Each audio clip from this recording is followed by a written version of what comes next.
No one came to my book club. I read the book anyway. This is not for inspiration. We look at why this book exists, how it unfolds, and what it leaves behind. Let us begin. Jane Eyre by Charlotte Brontë. Do you think, because I am poor, obscure, plain and little, I am soulless and heartless? You think wrong. I have as much soul as you, and full as much heart. I am not talking to you now through the medium of custom, conventionalities, nor even of mortal flesh. It is my spirit that addresses your spirit, just as if both had passed through the grave, and we stood at God's feet, equal as we are. That is not merely a love confession. It is a declaration of war on the world that made her small. This is the story of a poor governess. She falls in love with her employer. That love is shattered by a hidden wife, and she must choose between desire and self-respect. The woman who wrote that line called herself Currer Bell, a man's name. Because in 1847, publishers and readers often dismissed books written by women. Her real name was Charlotte Brontë. And with this book, she gave that poor governess a voice the world could not dismiss. This is the story of Jane Eyre. To understand why this book exists, you have to understand Victorian England. It was an age of iron and empire. Society ran on a doctrine called separate spheres. Men owned the world, the factories, the money, the politics. Women, by law, were property. When a woman married, everything she owned became her husband's. A woman's value was measured by her silence, her beauty, and her obedience. To be poor, to be plain, to be outspoken, was to be nothing.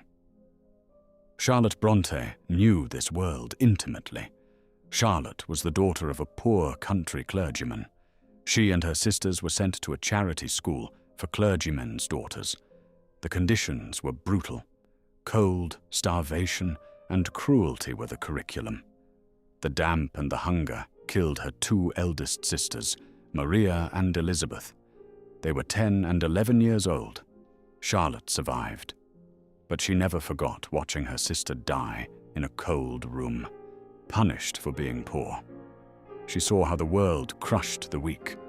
So Brontë wrote a heroine the world would usually ignore. Poor, plain, and alone. A woman with no money, no family, and no beauty. Then she gave that heroine a voice the world could not dismiss. She called her Jane Eyre, and she let her speak. Jane Eyre is a journey, a pilgrimage of a soul trying to find where it belongs. It moves through 5 distinct landscapes, each one a battle in a war for self-respect.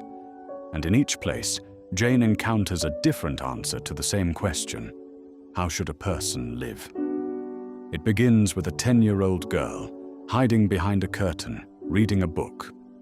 She is an orphan, living with an aunt who despises her and cousins who beat her. When she fights back, when she finally screams at her tormentor, she is dragged to the Red Room, the room where her uncle died. She is locked in, alone, in the dark. She screams, she pleads, but no one comes. She learns something that will never leave her. No one is coming to save her. If she does not defend her own dignity, no one else will. Her anger is real, but she must learn to govern it. She is cast out to a charity school called Lowood. Here they promise to save her soul by starving her body. The girls sleep in freezing rooms, eat burnt porridge. But here Jane finds 2 flames in the dark. Helen burns, a girl who faces cruelty with divine forgiveness. Helen teaches endurance. She teaches Jane that some things are worth suffering for, and Miss Temple, the superintendent, offers kindness without condition. Helen dies in Jane's arms. Jane survives. She stays for 8 years. She learns. She becomes a teacher. But surviving, she realizes, is not the same as living. The walls begin to close in again. She places an advertisement seeking work elsewhere. She arrives at Thornfield Hall to be a governess to a little girl named Adele. It is a house of long corridors and strange laughter echoing from the 3rd floor. The master is Edward Rochester. He is not handsome. He is rough, abrupt, and carries the weight of a dark past. He is the first person who has ever spoken to her as an equal. He is the first man who sees her mind. Their conversations are duels. He tries to play games with her, but Jane sees through him, and he sees her. He proposes. For one moment, Jane believes she has found home. But at the altar, the truth explodes. Rochester is not free. Locked in that 3rd-story room is his wife, a woman named Bertha Mason, brought from the West Indies. "That was my wife," he says. Such was the demonic wax copy of her. The law says she is his, and he is hers, until death. Rochester begs Jane to stay, to go to France with him, to live as husband and wife in sin. He is the first man who ever saw her, and now he is the first man who tries to bend her moral law. He offers her passion, everything the world denies her, and she wants it. But Jane makes the hardest choice. She leaves. She walks out into the world with nothing, almost starving to death on the moors. "I am no bird," she had declared, "and no net ensnares me." She is taken in by a family, the Rivers, who, by a twist of fate, are her cousins. They give her a home. And then her cousin St. John makes her another offer. He is a cold, ambitious missionary. He does not love her, but he wants her to marry him and go to India. He offers her a life of duty, of service, of denying the flesh. Rochester tempted her through passion. St. John tempted her through duty. One man offered a marriage without a soul. The other offered a soul without a marriage. Jane refused to compromise on either. She would not kill her soul to save it. This is where the novel carries its heaviest weight, because Jane is not the only woman trapped at Thornfield. Early on, Jane hears a laugh. A curious laugh, she calls it. Distinct, formal, mirthless.